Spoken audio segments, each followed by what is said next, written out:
El libro de Ezequiel suele pasar desapercibido en la Biblia, a pesar de ser uno de los libros que narra uno de los periodos más importantes de la historia de Israel. En tiempos de Ezequiel, el escenario era extremadamente difícil. Sedequías fue el último rey de Judá, pero su gobierno era solo una marioneta en manos de los invasores babilónicos. Jerusalén estaba bajo asedio una vez más y el ejército de Nabucodonosor capturó a Sedequías. Ante sus ojos, sus hijos fueron asesinados cruelmente, marcando el final del linaje real. Luego le sacaron los ojos, haciendo de esta tragedia la última imagen que vería. Nabucodonosor ordenó la destrucción total de Jerusalén. Ezequiel fue llamado a predicar en este contexto, aunque se encontraba a miles de kilómetros de distancia en la tierra de Babilonia. La pegadiza canción antes mencionada en realidad trata sobre un renacimiento en un cementerio. Esta canción está basada en la visión de Ezequiel del Valle de los Huesos Secos, una visión dada por el Señor Dios con el propósito de ofrecer la esperanza que su pueblo escogido necesita desesperadamente. Debido a la maldad del pueblo, el Señor permitió que Nabucodonosor invadiera y conquistara su tierra, provocando que el pueblo fuera llevado cautivo a la lejana Babilonia. La visión del Valle de los Huesos Secos se centra principalmente en los hijos de Israel, pero también tiene implicaciones prácticas para nuestras propias vidas. Ezequiel 37, 1 y 2 describen cómo la mano del Señor lo llevó al medio del valle lleno de huesos secos. Estos huesos, secos y numerosos, reflejaban su larga estancia allí. Indicaron que el valle alguna vez estuvo habitado, pero ahora estaba abandonado. El Señor quería que Ezequiel quedara profundamente impactado por la aparente desesperanza de esta situación. La visión del Valle de los Huesos Secos enseña que si descuidamos las palabras de Dios, nuestras vidas pueden parecerse a un montón de huesos secos. Incluso algunos que alguna vez estuvieron cerca del Señor pueden llegar a ser como estos huesos, viviendo de lo que alguna vez fueron en lugar de lo que podrían haber sido. Efesios 6, 1-4 nos brinda valiosas enseñanzas sobre las relaciones familiares. El apóstol Pablo en este capítulo nos exhorta a cumplir el mandamiento de honrar a nuestros padres, que es el primer mandamiento con promesa. La promesa es que al hacer esto viviremos una vida larga y próspera en la tierra. Además, se nos aconseja no provocar a ira a nuestros hijos, sino criarlos en la disciplina e instrucción del Señor. En el libro de Ezequiel, capítulo 37, versículo 3, Dios cuestiona la capacidad de vida de los huesos secos y Ezequiel responde humildemente que solo Dios tiene esa respuesta. Reconoce que la situación parecía imposible.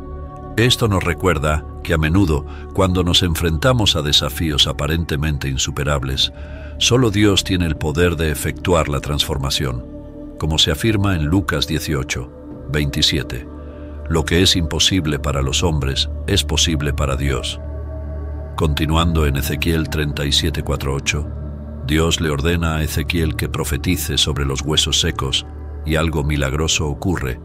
Los huesos comienzan a juntarse, sobre ellos crecen tendones, carne y piel, pero todavía les falta el aliento de vida.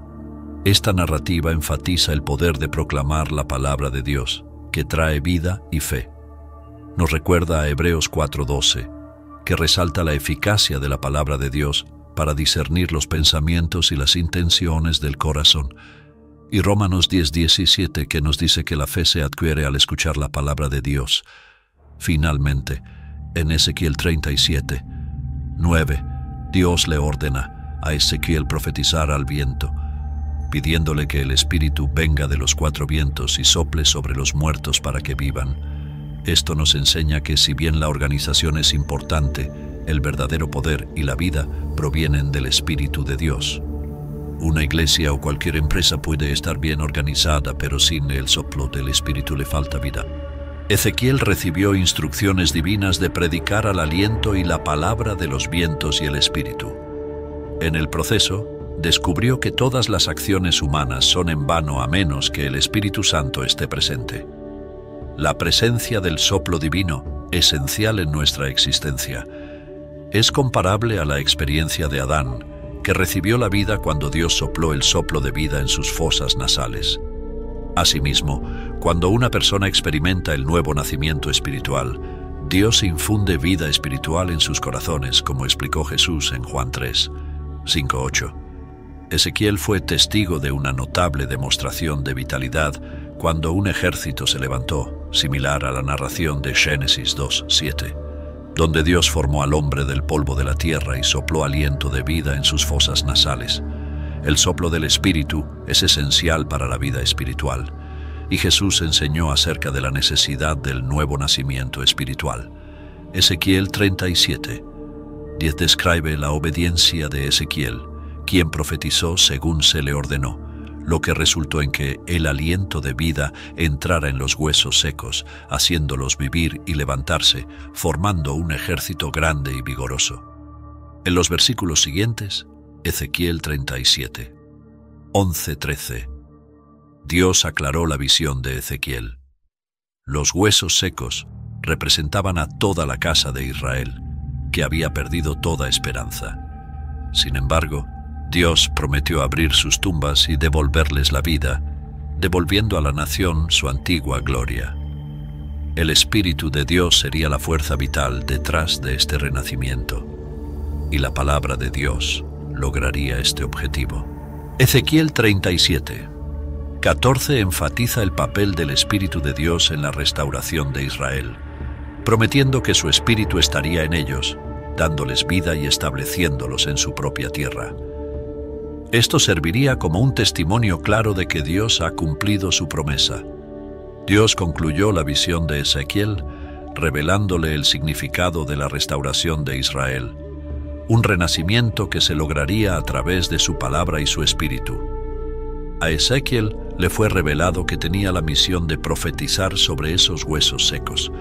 Se le ordenó proclamar: «Huesos secos, oíd la palabra del Señor». Cuando Ezequiel obedeció esta orden divina, ocurrió un milagro notable. Los huesos comenzaron a unirse nuevamente. Los tendones, la carne y la piel fueron restaurados, devolviéndoles su forma original.